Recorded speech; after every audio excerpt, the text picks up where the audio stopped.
Hello, welcome back to the Prestige TV podcast feed. I'm Joanna Robinson. I am Rob Mahoney. We're here to talk about Euphoria, Season 3, Episode 2, America, My Dream. And I don't know if you know this, but created, written, and directed, and executive produced by Sam Levinson. I had heard that, yeah. Yeah. Okay. Anything you want to say in the wider world of the Prestige TV podcast feed right now, Rob Mahoney? I think we're still mourning the pit. Yeah. We're winding down. We're moving on. But excited to have Euphoria in our lives. Excited to have beef in our lives. We should also know, because we didn't last week, I don't think, Joe, if you're new to our coverage, if you're checking in for Euphoria, you should also check out our socials, Prestige TV Pod on Instagram and TikTok, etc. So come hang out and get some Euphoria-tinged content. Right. You can watch us on Spotify if you want. Of course. You can watch us on YouTube at Ringer TV. And if you didn't watch the Pit finale episode, you might have missed something special. I would recommend it. Okay, great. Speaking of sort of how people can get in touch with us, et cetera, we usually do show-specific emails when we're going to spend some time. We're going to spend some time here with Euphoria. Amen. So last week we had sort of poked around with some ideas, but not really landed on anything perfect. We got some listener suggestions, but I'm curious, Rob, have you come up with any Euphoria-specific emails that you would like to float to me? I do have some. Okay. I was very sad to find that bitch you better be joking at gmail.com was already taken. So unless that was you, Joe, unless you jumped on that. It wasn't me. Very unfortunate. Never been happier at gmail.com, also already taken. Those are off the board. I have one specific to this season, one larger Euphoria option. One, is this fucking play about us at gmail.com is available for the taking. Is this fucking play about us? Okay, longer than our usual ones, a little but that's long. Okay. If we want to go season 3 specific, what do you feel about onlyflorals at gmail.com?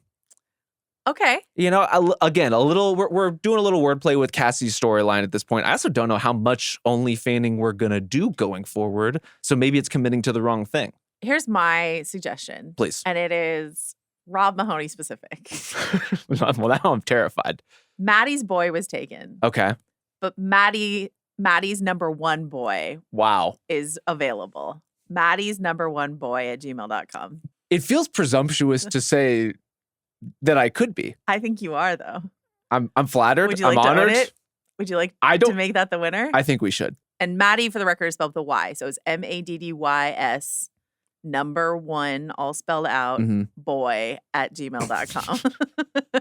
What a life I've chosen for myself. Yep, you did this to yourself. Yeah. Great. All right. So that is how you can reach us with all of your Euphoria thoughts, questions, comments, concerns. If I am the number one Maddy's boy, does this mean I have supplanted both Nate and Cassie, that she is my Maddy now? She's definitely your Maddy. Let's do it. She's definitely not Cassie and Nate's Maddy. I'll tell you what. In fucking right pen now. Okay. So PrestigeTV at Spotify.com is how you can always reach us, but Maddy's number one boy at gmail.com is how you can reach us for the stretch of Euphoria we're going to do. We do have some listener emails that we'll talk about already in the mix here this week. But I wanted to sort of open with this larger conversation. Obviously, Euphoria, huge viewership, by the way. Like, I think it was like up, it was either 22% or maybe even 44% from season 2. Wow. But it was a huge leap from season 2 viewership into season 3. And that just speaks to Sydney Sweeney, Zendaya, the wattage. Jacob Elordi just being such undeniable stars. But we already knew that the critics didn't like it, and now we've had a chance to hear from OnlyFans, the fans of Euphoria, and they have a lot to say. I'm sure this isn't like a unanimous consensus, but if you go on YouTube, a great place to be. Almost all of the videos about Euphoria from a sort of like fandom culture point of view are all hate watch videos. What the fuck is wrong with Euphoria? Okay. What's going on? I don't know if they're just like feeding into that's the general sort of vibe and they want the clicks. It's also the internet. You know. But I just wanted to sort of look at what some of those critiques were outside of the TV critical critiques and see how we thought of it. So one question I had for you is, one criticism I saw, a widespread criticism, was these don't even feel like the same characters to me anymore. Right. So 2 things I want to talk about. Number one, it's been a 5-year time jump. So do we want these characters to feel the same as they did 5 years ago? And then number 2, do you agree? Like, do these characters feel like this, like the same characters, or at least conceivably connected to the characters that you knew in season 1 and season 2? I think most of them do, at least for me. I would say the biggest exception is Nate. I don't know who that person is. I'm not familiar with him or his work. I really agree. Do you think he had a traumatic head injury in the last 5 years? It's really the most compelling explanation. And maybe when we get like what's Nate been doing during the time jump episode, we'll find out. He was a football player, right? He was a quarterback. So I mean, a lot. Okay. The CTE is that's my best really rampant. Guess here. But other than that, like Rue, I don't want everyone to be in the exact same place. Right. I want to see some indication of they've been through some things, they've grown in certain ways, or maybe have resisted growth in certain ways. Rue, that feels truthful to me. Jules, we see in this episode for the first time this season, feels so much more confident in herself than when we last saw her. Well, we really just get a taste of, like I think it's too early to tell, but that Jules looks identifiable to me. Yeah. Maddy tracks, Lexi tracks. Yeah. Cassie, I think kind of unfortunately sort of tracks just because that was a bit of a hollow character in season 2 and remains a hollow character, although in ways that the show is at least attempting to engage with. Right. But yeah, Nate, I genuinely don't know what they're doing there. I fully agree. Like Nate feels like a completely different person in a way that I'm just curious is it possible in his like, I need Bottega Veneta to be involved in this show. He negotiated can I play less of a sociopath this season or something like that? It would be great for my mental health. I don't know. I don't know what the conditions were for all of these actors to come back to the show, given all the behind the scenes drama and all of the star wattage. Something we missed last week is like in calling out Nate's Jacob Elordi's Bottega Veneta leather flannel shirt and all that sort of stuff like that. We missed, of course, that Sydney Sweeney has a whole lingerie line. Yes. So the siren corsets that she was wearing. Dog corsets included. Exactly. So those two are heavy on their product placement promotion. I don't know if anyone else in the cast is vlogging anything. Maddy's #1boy@gmail.com if you have some insight into that. I don't think Zendaya has a line that she's pushing, but we'll see. I think maybe some of the like super high heels that she and Angel are hurling at each other, they must be from somebody's line. I love that. I love that. And then a bigger question, I guess, is like, what are we looking for from Euphoria? Are we looking to Euphoria for profound thematic depth in its writing? Or are we looking for incredible visuals and great performances? So for me, like, once again, here in season 3, they've got bespoke film stock from Kodak. They're, giving us they're inspired by Sergio Leone and they're giving us like wide open, desert landscapes and blue sky and all this sort of stuff like that. We've got Zendaya here full throttle, just like incredibly great, charming. And then in the sort of Rue relapse flashback, another one of those like heart-wrenching Rue calling her mom moments. Watching Hunter Schafer do what Hunter Schafer does so well. That's what I'm really here for. And so for people to say Euphoria doesn't have enough on its mind this season, I was like, I actually don't think Euphoria ever had that much on its mind. I think Sam Levinson thinks it does, but I'm not sure that I fully agree. We got a good email about this that I do want to talk about, but I'm just curious for you. Like, I know you just sort of did a speed run through Euphoria. Right. But what is it about the show that really hit for you in that 2-season run that you did, and is it hitting for you in these first 2 episodes? I think I'm in a similar place to where you are, Joe, which is the visuals, the style, the character beats, and like the emotional truths of those characters are interesting to me. Yeah. But as far as a show with like a lot to say in a big, grandiose sort of like, let me speak to multiple generations kind of way, clumsy at absolute best. Right. And this season, I'm eager to see if they can wrangle any of that any better. These first 2 episodes, I mean, there are a lot of kind of ties that you can feel being strewn through the season. The biggest one just being like the commodification of the human body, right? It's like everything we see, drug mules, OnlyFans, strippers, toe-sucking influencers, like even making a maybe sometimes exploitative TV show about your own personal kinks, perhaps a kind of commodification of the human body. Yeah. Is it too late for toe-sucking influencers at gmail.com, do you think? It's really not. Okay. If you want to pivot, I suspect it's already taken. I bet it is. Our listener Alana wrote in with this, I thought, a very interesting point of view. Alana wrote, I would love to hear your takes comparing Sam Levinson and Taylor Sheridan. For years, I thought that they are sort of cut from the same cloth, and the cloth is wrapped tightly around simmering generational anxieties and traumas, masquerading as poignant cultural commentary.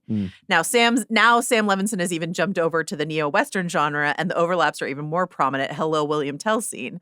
People call Yellowstone a Western soap opera, or Middle America Sopranos obsessed with property and legacy, and Euphoria has been a teen soap or a California Sopranos obsessed with identity and belonging. Now, what will season 3 be? A Western Sopranos obsessed with identity and legacy? So one thing I want to say really quickly to Alana and anyone else, I had a revelation this last week when I saw that Ed Harris was going to be involved in like Dutton, like one of the Taylor Sheridan Dutton Ranch or whatever. And I was like, oh, thank God, Ed Harris. And that's how I felt about Michelle Pfeiffer. That's how I felt about Helen Mirren. And that's how I felt about Harrison Ford. And I was like, oh, is this how people felt for years about the MCU? Where they're like, oh, my favorite actors in the MCU. I'm like, the Sheridan-verse got them, but you can't be mad at them for getting the money. But I was just like, I had new appreciation for the MCU haters in my Sheridan-verse hatred. Here's what I think. Euphoria was originally an Israeli TV show that Sam Levinson took, barely used. It was just sort of like, teens, are they okay? Very loosely adapted. You know? And then into Rue poured his own experience with addiction and as like a teenage fuck up and all of this sort of stuff like that. And to his credit, we use him as, I would say, something of a punching bag on the show fairly often, but like very effectively. That's what I'm like. You feel how personal Rue's story is in particular within Euphoria. It just feels incredibly true. Yes. And incredibly unafraid to show the ugly sides of who Sam Levinson is. Like, and so when you hear all this behind the scenes drama about Sam Levinson and his relationship with the cast or his various collaborators over the years, you're like, yeah, he's essentially Rue. He's a fucking mess. Like, I'm not surprised that any endeavor that this person, if Rue is a true reflection of him, would have all of this mess associated with it. So in his depiction of Rue and his unvarnished look at what it means to be not a terrible person, but a person who has a lot of problems that you make other people's problems, that's a way in which Euphoria has something very special about it. Now, the question of Rue's sobriety in this season, even inside this episode, we get kind of conflicting ideas where she talks about the relapse, which is basically a way to knit one of the specials that I'm not sure you've still even watched, but that was like sort of like a jump forward in time of Rue visiting Jules in art school was one of those specials. So I think they were just kind of trying to tie that into the continuity where Rue being like, a couple years ago, I did this and then I relapsed. But in that relapse voiceover, she says, and I haven't been sober since. And then to Jules inside of this episode, she says, I'm California sober, right? I'm drinking and I'm smoking She's never weed. been able to be honest with Jules. But like when Angel's like, I've got leftover party favors, like Rue gives us one of those like, well, hey, looks, you know? So does literally anyone on the planet right now give a wry smile like Zendaya gives a wry smile? When she's about to do illicit drugs. I don't know. But so like, is Rue, that's the thing is like, if that's what was so special, this examination of addiction and the havoc it can wreak on you. But Rue this season doesn't feel like, even if she is like still doing hard stuff, it doesn't seem like that is what is derailing her from, I don't know, doing her job at the strip club or anything like that. So kind of meandered all over the place, but I'm curious if you have any reactions to what I just said. Yeah, I think framing some of this season as Rue's ability to resist some of the temptations of those cycles, right? And she talks about this with Jules as far as like working at a strip club, I'm around all of this stuff all the time. And part of my job is like kind of keeping it at arm's length to the degree that she can.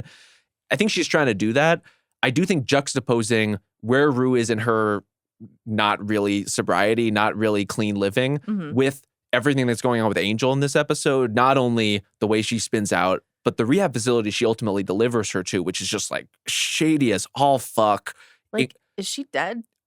I think we need to dig into it, but ultimately what this episode does, I think, very well is show us the ways that all of Rue's support systems that she's used to relying on when things do go bad, going back to her mom, checking into rehab when things get really, really terrible, even just like having Jules as a sometimes constant who she can lean on in her life. Everything feels up for grabs right now. Like Ali is still there, and we know he's been established this season. But other than that, she's having to kind of redefine what her support looks like as an adult. I love that, and that's, you know, when you hear Sam Levinson talk about it this season, that is sort of his idea. Is like, okay, we went from, you know, he was like the methamphetamine high of high school to this sort of vast. He's trying to shoot the characters in larger frames so they look smaller and they are just like smaller. You know, we talked about inside of this episode, small fish, bigger ponds, like that they are just thrust into this wider world. And where is my place in this wider world? The problem that, you know, presents for Euphoria is part of the juice of the first 2 seasons, and we talked about this in the previous episode, is like the illicit nature of all of this sex and drugs, but they're teens, they're underage, it's high school. And there is this sort of thematic cover to that of when people clutch their pearls about Euphoria, there was this response one could give, which is sort of like, don't be so naive, you think the teens aren't doing this, they're doing this. This is an unalloyed look at, you know, the realities of American teendom right now, et cetera, et cetera. You don't have that cover when you're just showing us early 20s doing not like so much 20-somethings doing sex work. So I think it like when people are, and this is a hilarious reaction to the season of Euphoria that I saw on the internet this week, was just sort of like all this gratuitous nudity. And I was like, did you not watch season 2 of Euphoria or like any of Euphoria? It's always been this way. Yeah. This is not new. I do feel, and I told you this when I watched this episode, I do feel grimy. Of course. Watching this show. You're supposed to feel grimy. And there are parts of it that I feel like help the story, and there are parts of it where I'm like, Sam, yes, what are we doing? You know, and so, but I feel like that's always been the devil's bargain that you make when you watch Euphoria. So I'm surprised by people feeling like it's new, and I can only believe that they are feeling like it's something new because all of a sudden we take away that sort of thrill of teenagedom, and then they're 20-somethings, and you're like, oh, you're just showing me, you know, Sydney Sweeney wearing only an LA Dodgers cap and a like carefully placed catcher's mitt, you know, et cetera. So. This episode did seem keenly aware of Euphoria's reputation and where it sits in the public consciousness and discourse, right? Like we just get so many specific lines that are referencing like, it's not going to be the way it used to be from Jules. Like you can't just like fall into these old habits and pretend like, all the talk about missing high school. I think even just the idea of like, where is the line? And so many characters are dealing with this in their own ways between like good taste and bad. What is exploitative and what is not? What is like, you know, every girl I meet is a sugar baby, but I'm not because I'm not a whore. You know, it's like that's happening constantly throughout this episode in a way that feels obviously subtextual about what Euphoria is and our willingness to engage with it. I guess what I'm saying is like, is this fucking play about us? Is this show like turning its lens to us and us watching all this stuff? Well, and I think, you know, we were talking with some folks here in the office about sort of what about Euphoria was and wasn't working for us. And we agreed pretty unanimously that like the Cassie and Nate stuff, we just like don't really care that much. No. And, but I'm always interested when I go back to what Rue is doing. And, you know, we get some Maddy stuff in this episode. We get a hint of Jules in this episode, you know, and we don't get any Lexi in this episode, but I am interested in Lexi's storyline, you know. But the Cassie and Nate stuff is so interesting to me because it really feels like when you're saying, is this fucking play about us? It really feels like this episode is like Sydney Sweeney. What a piece of work. Like, right? Like, isn't that like the description of Cassie as being desperate for attention and all this, like, just feels like I cannot believe Sydney Sweeney allowed herself to be part of this that really feels like it's calling out her particular brand of sexuality and the way she's presented herself in her career thus far. The fact that the show is both kind of obsessed with Cassie and Nate or Sydney Sweeney, but also has this contempt for them, it's an interesting combination to me. What do you think? I think it's part of kind of the bile that makes this show go. Like there is a dark heart in Euphoria. It's not all like Jules and Rue cannot be happy together all the time. Like it's just not in the DNA of the show to allow it. No. And in the same way, it's like people are constantly pulling each other apart. Even the characters we love, you just get such harsh looks at them at their worst possible moments, socially, chemically, whatever it may be. And so I actually think like Sydney Sweeney deserves a lot of credit for her humility in this role, because I'm with you. It's like, it's not only exposing in ways that are very different from the way she exposes herself in other contexts, but just like emotionally and playing with that reputation. And specifically the idea that she is like so vapid. I mean, this as Cassie. Cassie as a character is so vapid. She's willing to be a blank slate for basically anybody. Right. And just like wants somebody, whether it's Nate or Maddy or anyone else, to tell her what to do. And projecting that onto Sydney Sweeney specifically, I know, is a very interesting thing to do and a very interesting thing for an actor to allow. I think that's interesting that you're like, I give her credit for that, and I'm just like, I can't believe That's what I'm saying. Like, I kind of a star. You admire it. I'm just like, girl. Okay, this But is who, my like, who else would do that? A star of her magnitude who would play this kind of role? But I just don't think that's smart to I'm do. not saying it is. I think what's interesting is watching the behind the scenes that they did for episode 1 and watching who consent. Because famously, the big stars around the show are not doing press for this show, which is a very wild thing to have negotiated into their contract that they don't. That Zendaya does not have to. She showed up to the red carpet briefly and then was like, bye. Out. That's it. Jacob Elordi is not giving interviews about this. And so on the Talking Heads, section of the behind the scenes of episode 1, it's Maude Apatow and Sydney Sweeney, and that's it. And I was just like, and Maude Apatow is like, with love and respect, not on the same caliber as Sydney Sweeney, Zendaya, and Jacob Elordi in her career right now. So I could kind of understand that, and like they got Sharon Stone to talk about it. They got, whatever. But I was like, Sydney Sweeney missed whatever contract negotiation Jacob Elordi and Zendaya did. It's true. And she's just like showing up and talking earnestly about what Cassie is going through on Euphoria this season. And I was just like, wow, okay. There's also, you talked about the commodification of the human body. And one critique I saw, which is a very fair critique, is that with the exception of Lexi, every single woman inside of this season is in sex work in some way, whether it's like Maddy sort of managing this sort of OnlyFans talent, or Rue, working security or whatever her job is at, cleaning toilets. She's kind of a fixer at this point. Whatever she needs to do at the strip club. Or, Jules being a sugar baby, or what Cassie is pursuing, or the strippers that we meet inside of this episode.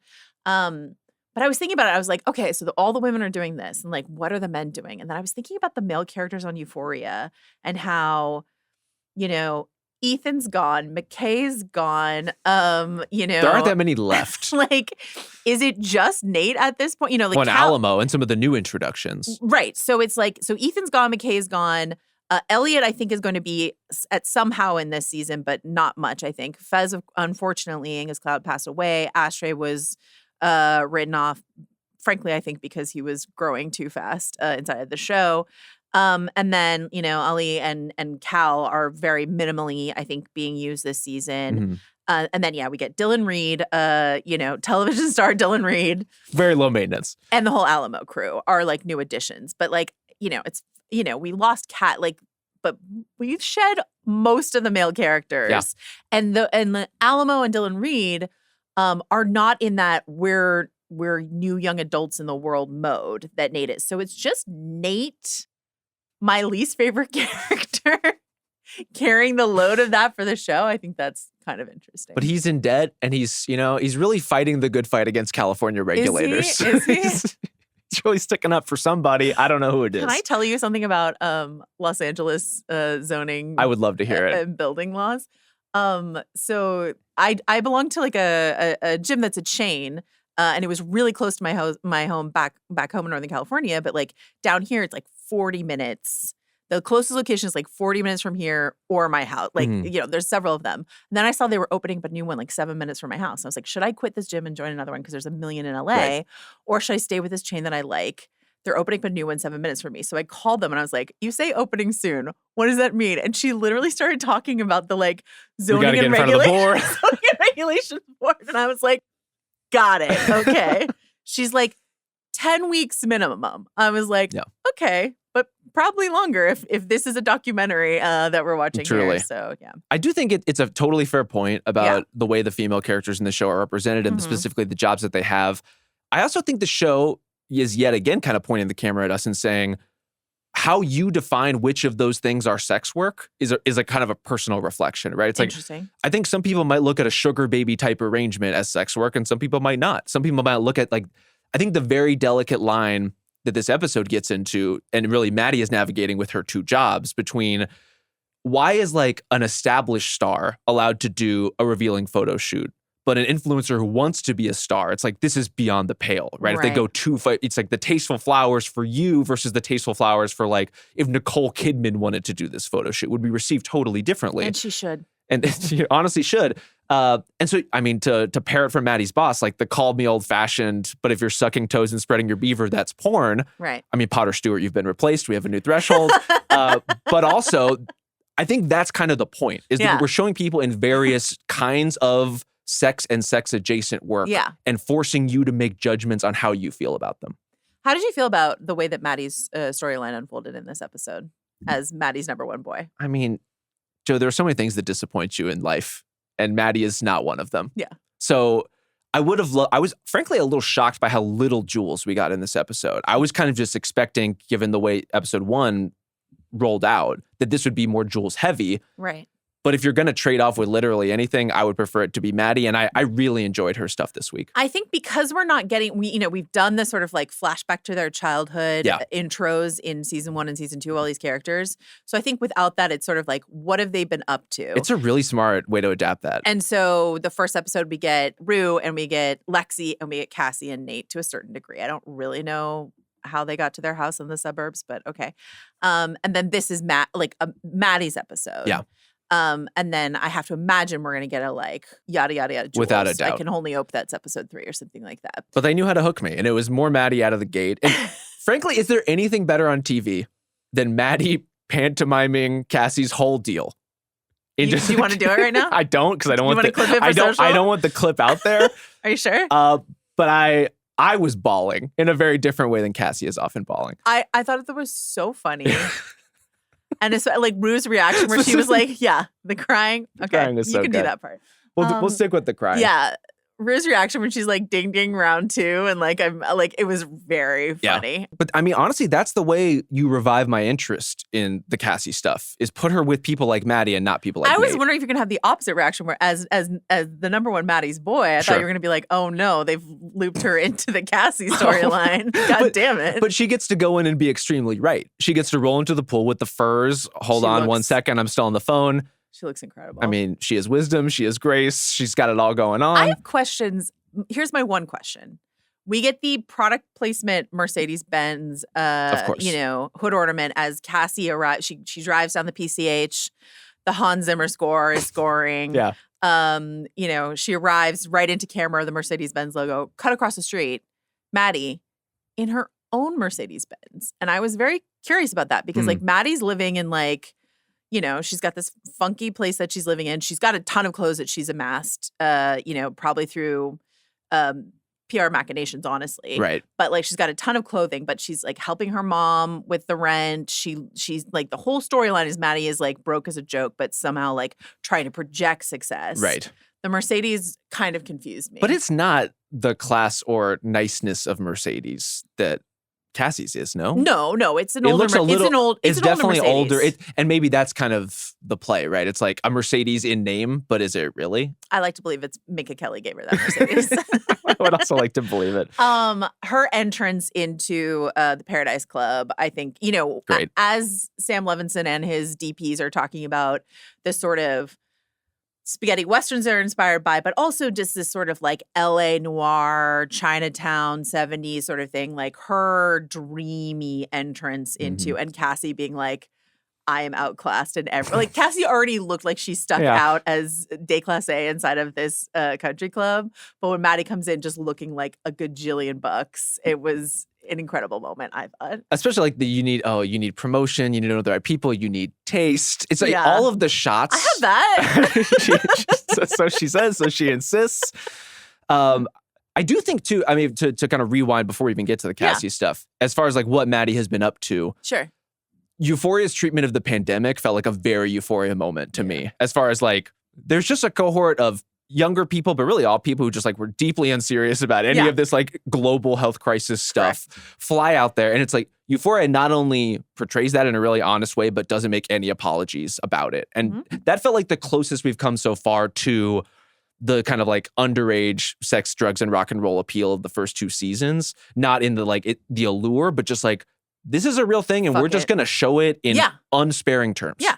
People didn't give a shit. And what I love is that Maddy's boss, played by the great Rebecca Pidgeon, is giving that line of people are something serious is going on, but you can tell that she doesn't give a shit actually. Dylan Reed with the mask off his face. What's the point of wearing the mask if you're going to wear it like that? Mask off your face, fucking Family Guy hat.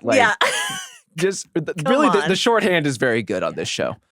Deciding to tell a Hollywood story is this fucking play about us kind of story with Sharon Stone as a showrunner and Lexi working as a PA and all of that sort of stuff like that. To give us the world of publicity, what Maddy is representing is like an under explored aspect. But I'm friends with a lot of publicists, and it was just like kind of a joy to me to watch her. We got a little bit of it in episode 1, but to like watch her work her shit inside of this episode was really satisfying. I could just watch the taking swipes at Cassie for hours. You know? I really agree. If that was a whole spinoff show, I'd be tuned in for every episode. Yeah. And Nate making it about him was like pretty phenomenal. Well, to spin off into the Nate and Cassie stuff for a second. Do we have to? We'll touch on it very briefly, Okay. I promise. How much of this to you felt like, to give maybe Cassie a modicum of credit? Sure. How much was she actually interested in having an OnlyFans and being internet famous? And how much of it was, I'm going to put this thing on the table so that Nate insists I take it off and trade for the flowers?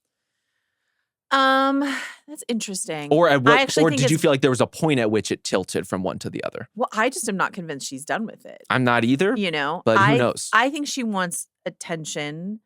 There was the season 2 idea of the explanation for all the shit for Cassie season 2 is this idea of like, if we're telling a story about addiction, she's addicted to love. And however you want to define love, but like in this case, kind of just attention. Right. And the attention that comes from, and you know, I will say in season 1, the glimpse we get of Cassie as a young girl turning into a young woman, and all the men around her who were so creepy when she still had like braces on her face and stuff like that. So like this messaging that she's been fed her whole life, that, you know, and that even her mom tells her of like, you're a beautiful girl. This is what you have to offer the world. This is what she's always been told she has to offer the world. Unfortunately, I have not seen much else inside of Cassie to give a counter argument. No, Cassie, pursue this, because there's like not much there, unfortunately. I think there was in season 1, but season 2 on, there's just like not much there, without unfortunately. A trace.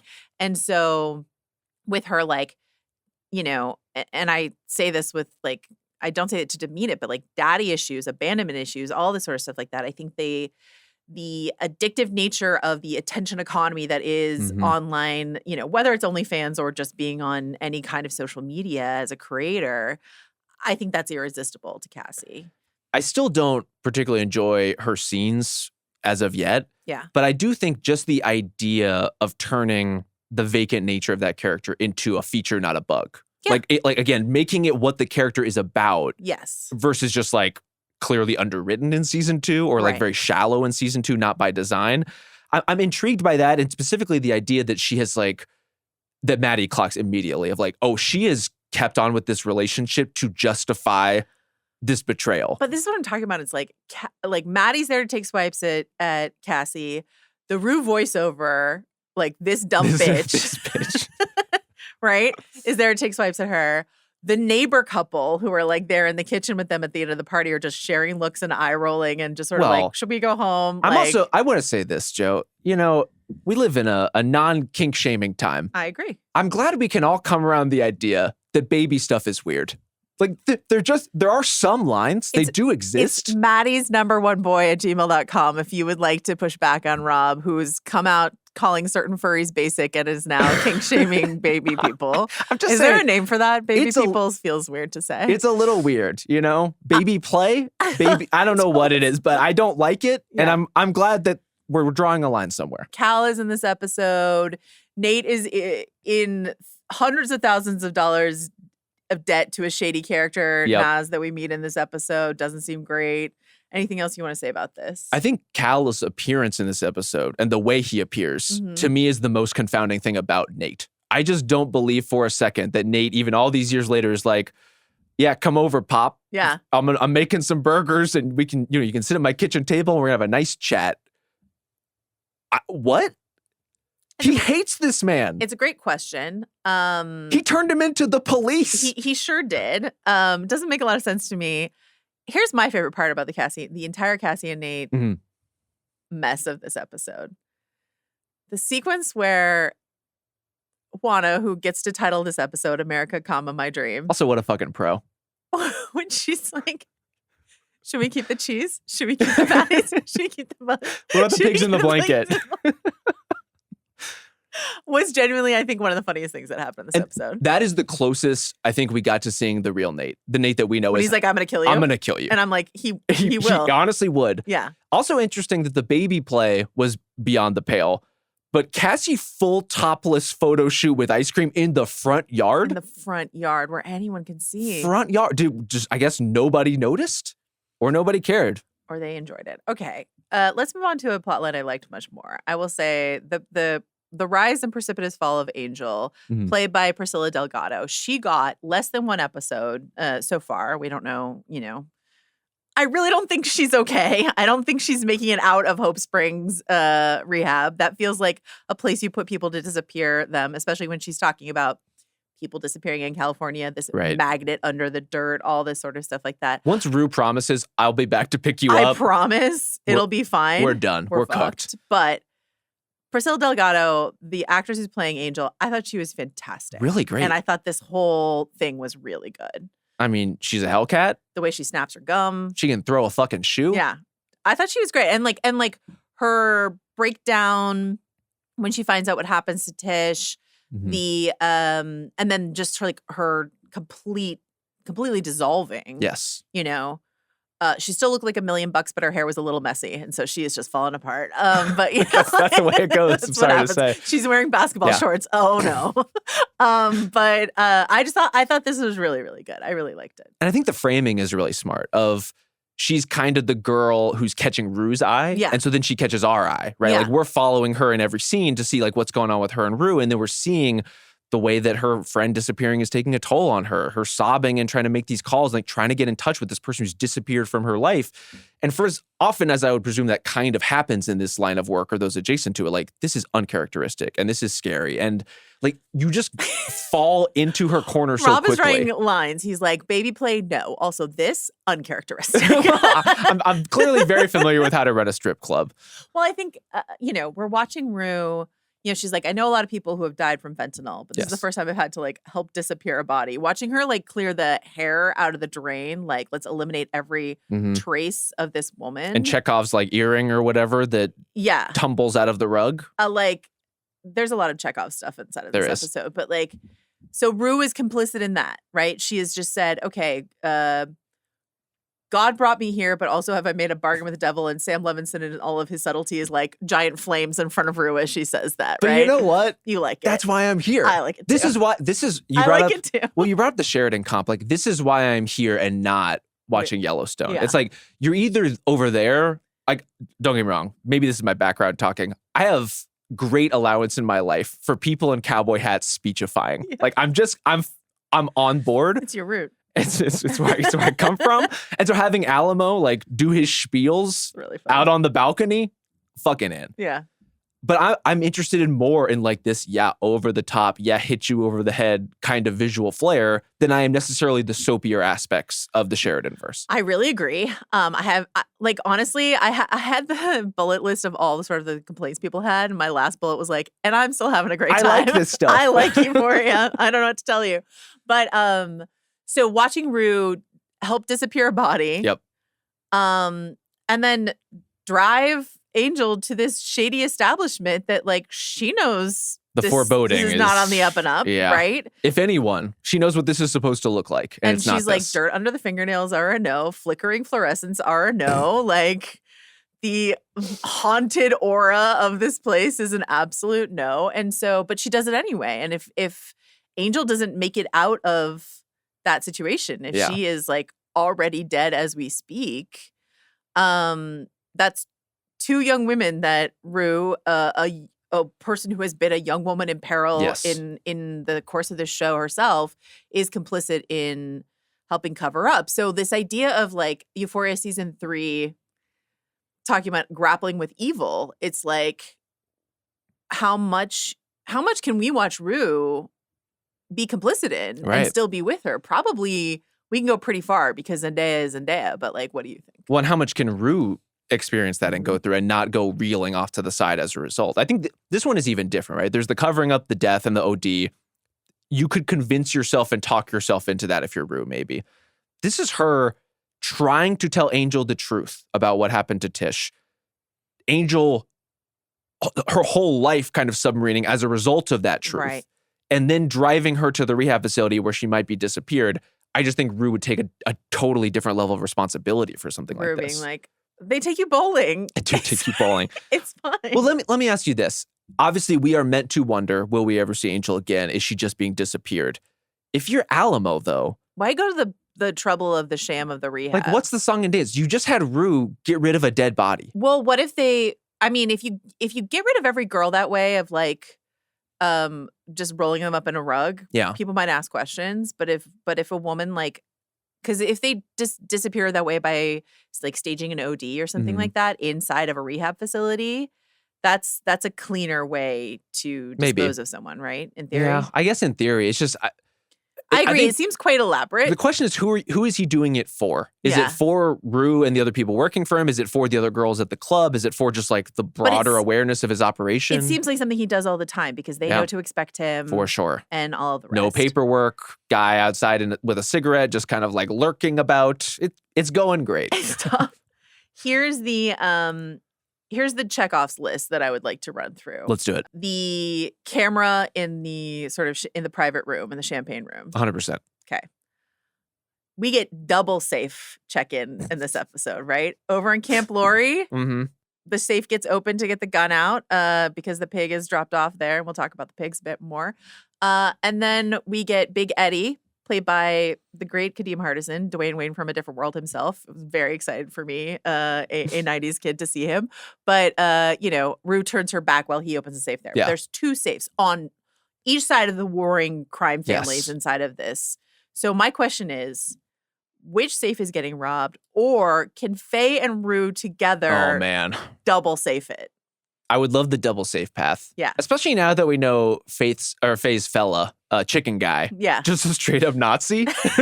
You were surprised? Well, I can't say I'm surprised, but like whatever they had cooking, I didn't know he was like tat on the chest, flag on the wall Nazi. I had some questions. Yeah. But you're like, tat on the chest I can excuse. I've spent time with Boyd Crowder, but flag on the wall, that's the maybe you didn't have the money to get it removed yet. You know, it's like it's a process. Right. The laser, I mean, it's his whole thing. Yeah. I would love the double, but I think the strip club safe specifically, any safe behind a painting is gonna get robbed. Yeah, okay. I think it's both. I'm hoping for both, and I'm hoping Faye's involved, and I'm hoping it's like a really fun, because yes, this show still has a lot of stylistic oomph, but we're missing a bit of the like.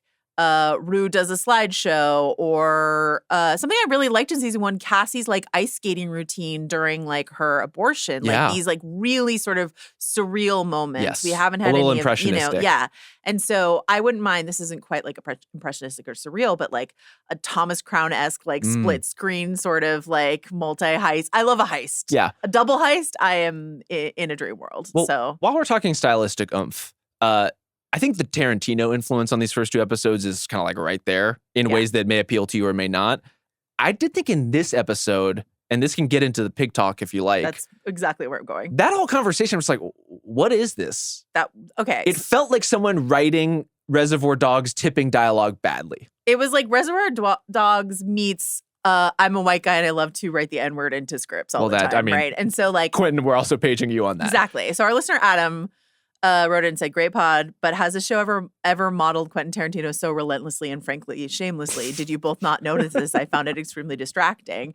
And I will say in episode 2, when the N-words start flying back and forth and you get written by, directed by, created by, executive produced by a white guy, Sam Levinson, I was like, I have some questions about this. But yeah, that whole round table with our guy Marshawn Lynch and felt very Reservoir Dogs. Yeah. Very just sort of like Royale with cheese also. Just sort of like, like talking about the nature of pigs and all that sort of stuff like that. It was, yes. It felt like it was supposed to be like buzzing, popping dialogue, and it just was not. It was just not hitting for you. Where you already said you love watching Alamo speechifying, but like other than that, like anything else you want to say about sort of the dueling crime families? We get a bit with a dog, which you always love. Lieutenant Dan, he's fired from Lieutenant Dan.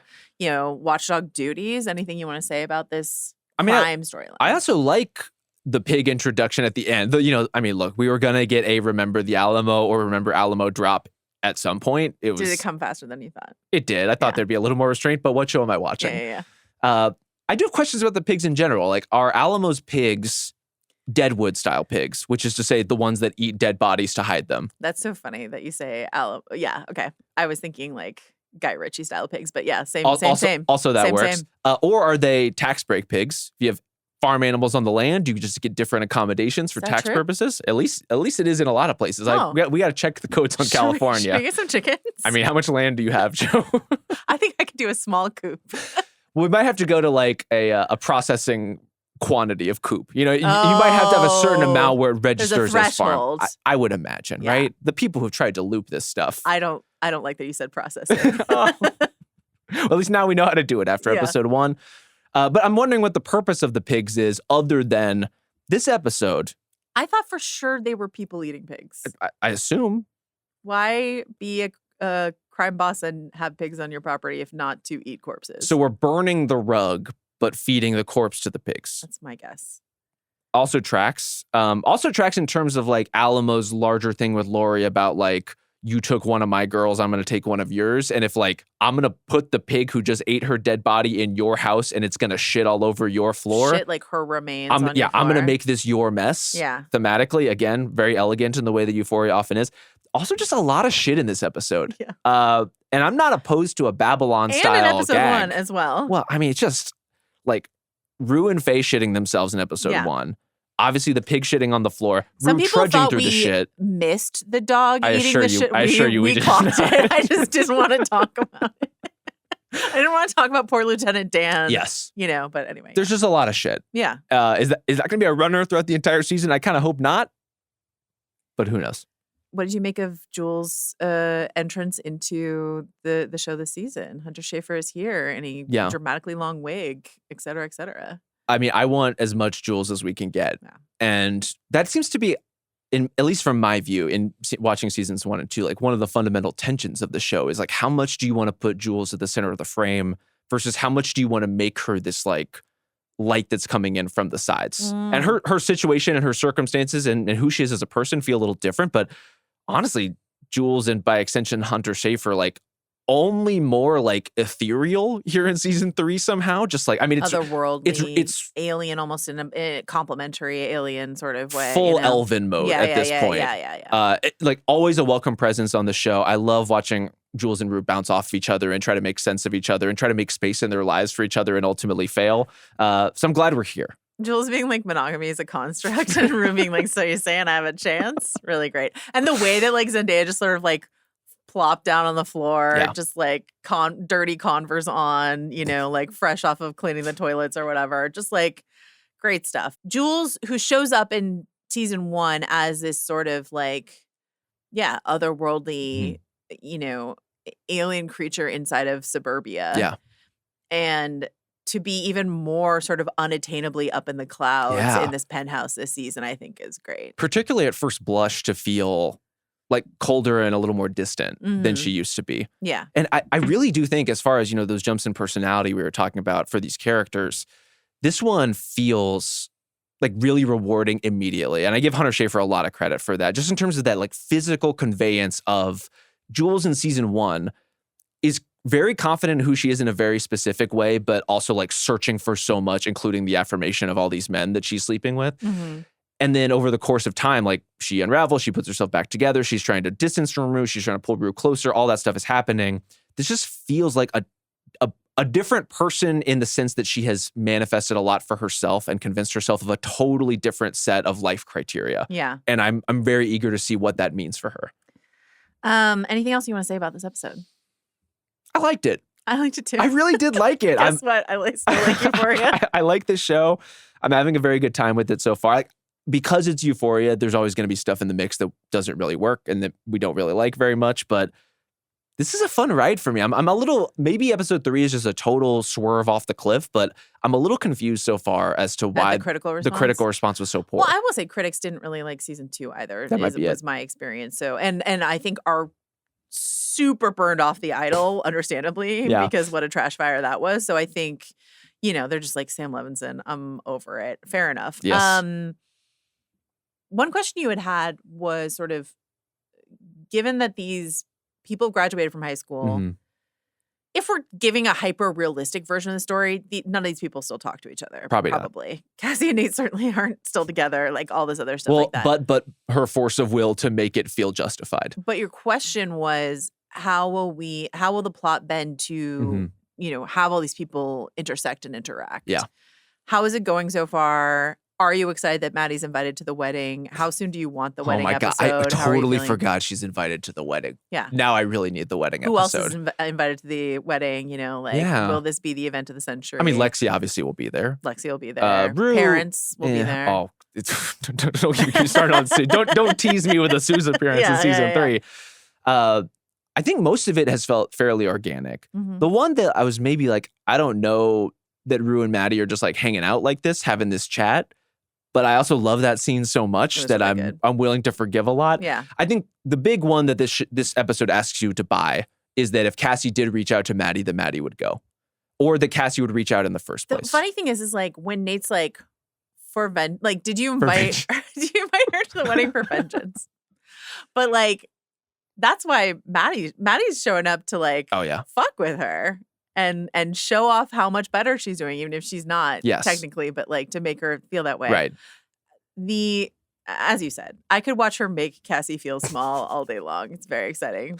Get ready for that's our round most 3. toxic trait. It's like we do want to participate in some level on the Sydney Sweeney humiliation ritual that is this show. And that's why he's Maddie's number one boy. All right, so Maddie's number one boy at gmail.com, PrestigeTV at Spotify.com. If you have further questions or comments or concerns about Euphoria, if you're hate watching it, if you're love watching it, I'm curious to hear from folks how they're feeling. We didn't get a ton of emails from people saying, I freaking hate this show. How dare you watch it? So I don't think those people are listening to this podcast, but maybe they are. I hope not. One thing I do want to raise that I'm really glad we dismissed with very quickly.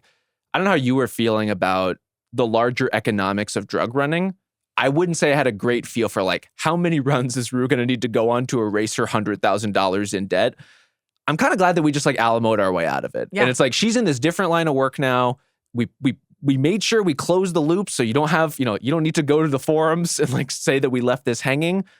But also like I didn't really understand how she was going to get out of it in the first place, other than that's kind of the point. I have a really important question for you.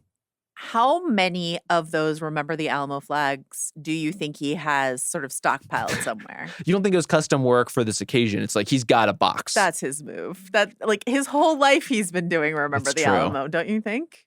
Alamo birth name or assumed name? Okay, not his whole life. But as soon as he called himself Alamo, he's like, get those flags. Get them made. Ready. What's the point of naming yourself Alamo if you're not going to do that shit? I really agree. Thanks to everyone who worked on this particular podcast. Devon Renaldo's on this podcast. Jacob Cornett is here. Grady is around here somewhere, not in a furry costume. And thanks to everyone at Sycamore. Anything else you want to say before we go? Thank you, Joe. Thank you, Maddy. Thank you, Rob. We'll see you soon. Bye.